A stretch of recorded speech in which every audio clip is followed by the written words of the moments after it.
You're not aware of your aliveness. You're busy with your psychological nonsense. Your thoughts, your emotions have become, your psychological reality has become far more important than your existential reality. What it means is, you are so enamored with your own petty creation that you're completely missing the grandeur of Creator's creation. That's what it means. You do all kinds of things, but if you truly value creation, the best thing that you can do is to pay attention and to experience it, isn't it? Yes or no? Most people are waiting for their life to change. Yes. So they can feel gratitude, to feel abundance, to feel whole. You know, that's the old model of cause and effect, you know. So if you're living with emptiness, you're living with lack, you're living with pain, most people have been conditioned that something out there has to take away this emptiness or feeling inside of them. But if you believe that you're creating your life and you're living by lack, well, lack isn't going to create abundance, right? So then it makes sense then that you don't really actually create wealth, you generate wealth, you generate abundance. So the moment you start teaching your body emotionally what that future is going to feel like before it's made manifest, well, your body, as the unconscious mind, believes it's living in that future in the present moment. Just sit down by yourself to visualize and daydream about your dreams, about the activities involved in that, about how you would struggle through, about what it would feel like to be victorious. All of it, the whole thing, the messy part, the ugly part. What would you say to yourself when it gets hard? That's what you need to do. To truly actualize a dream, we got to begin with seeing it and sensing it. The good, the bad, the easy, the difficult, and the victory.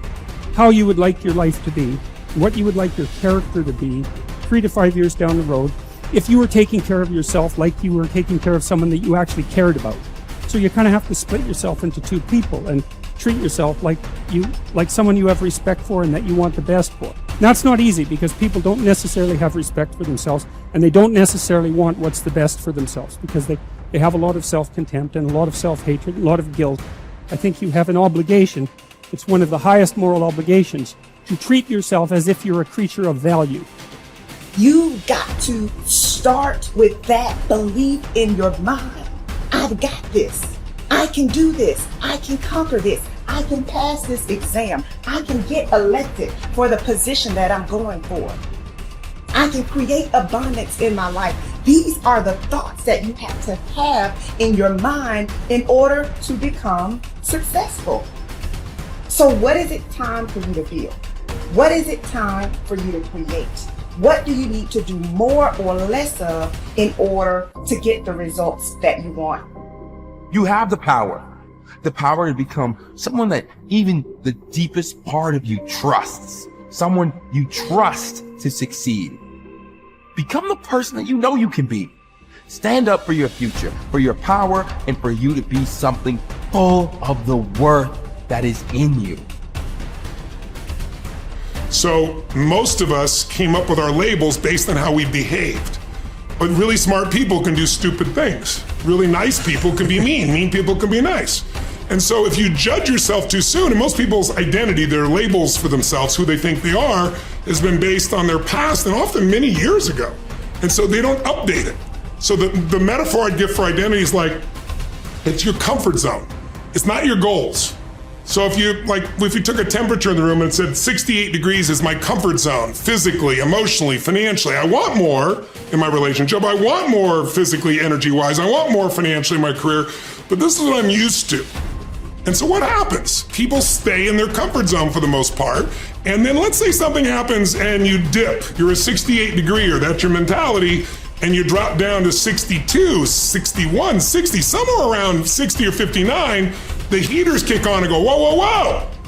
You're a 68 degree, what the hell are you doing? We've all experienced that. All of a sudden you go, I'm not gonna live like this anymore. I'm not gonna be in this relationship. I'm not gonna be fat like this. Boom, and you get this drive and you start to change. But what most people don't understand is it happens on the upper end too. Meaning, let's say you got momentum, you start crushing it, you start doing even better than you think. You go from 68 to 70, 88, you're at 98 degrees. Financially, emotionally, spiritually, whatever the metaphor is. And then what happens? You're going to say, hey, your brain goes, who the hell do you think you are? You're not a 98 degree here. Right? Get back to 68. And if nothing else, the heaters stop, you lose your drive, and that'll drift you back. And not enough, the air conditioner can kick on, and you start to kind of sabotage yourself till you get back to your comfort zone. So unless you expand your identity, change is temporary. It's like when someone says to me, I've stopped smoking, it's been 8 days. I go, why are you counting? And I say, why are you counting? So you can tell people how long you lasted this time? Like if I went to somebody and I said to you, hey, you know, Louis, you want a cigarette?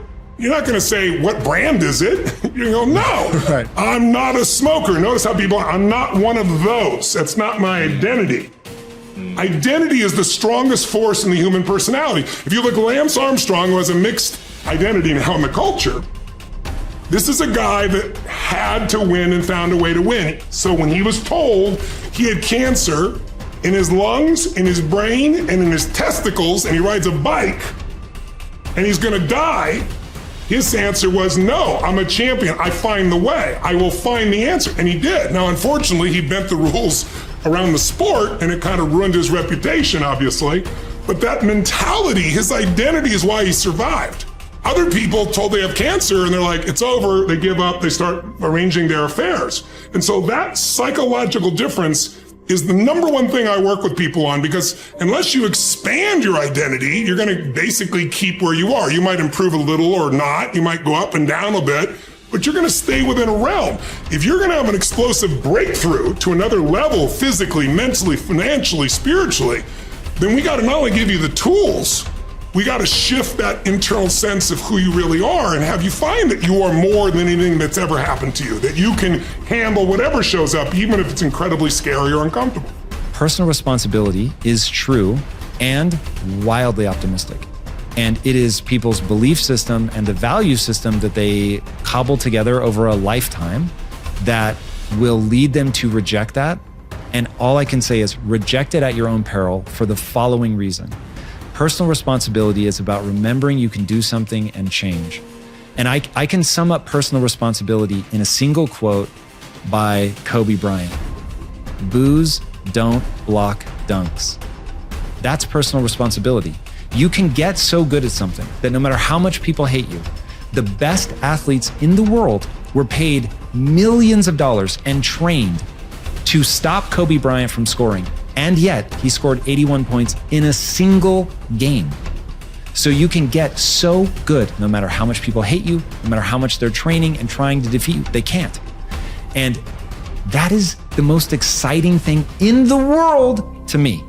That, wait, you're saying that I can get so good at something that at least the vast majority of humanity can't stop me? There will always, of course, unfortunately, I don't yet believe that I am Kobe Bryant in anything that I care about.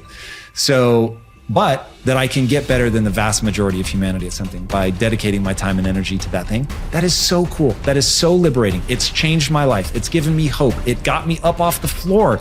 It in every possible way, it has changed my life. It is the thing that I rely on when I'm feeling my most anxious. I'm like, I can get better at this. A word. And then I remember, that's right. Like if I put time and energy into this, I can get better. So it's okay if I'm actually not good at this. You have only to keep in mind the experiences you wish to meet in order to control your own future. Shakespeare expresses the same thought in another way. Assume a virtue if you have it not. Look the part, dress the part, act the part. Be successful in your own thoughts first. In other words, fake it till you make it. Basically, when it comes to personality traits, there is no difference between possessing them and pretending to have them. Dr. Carl Simonton said that mind, body, and emotions are a unitary system. I affect one and you affect the others. This means that you can pretend to be confident or courageous, and the cocktail of chemicals inside your body for those attributes will be created, and you will indeed feel confidence or courageous. Pretending you have a character trait such as confidence is not the same as pretending you can scale mountains or play the tuba. Those particular skills must be learned. Characteristics such as courage, confidence, and enthusiasm are created in the mind by the pictures you create, though. Acting as if sets a positive expectation. We believe something to be true and then act in a way that brings that assumption about. This can be a positive or negative force. The effect of self-fulfilling prophecies has been demonstrated by objective scientific experiments. In one study at the start of the 1968 school year, Dr. R. Rosenthal gave a non-verbal intelligence test to 18 classrooms of elementary school students in a Californian public school district.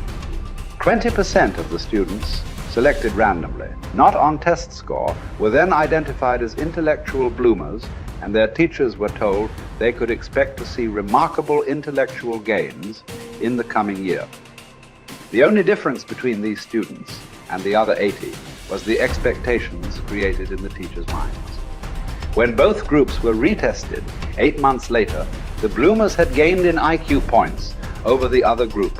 This is significant because it shows that altered expectations can result in unconscious changes in behavior that dramatically change the outcome. In another study during the 1970s, 152 cancer patients were assessed based on their expectation and attitude about their treatment, and then each was monitored for 18 months.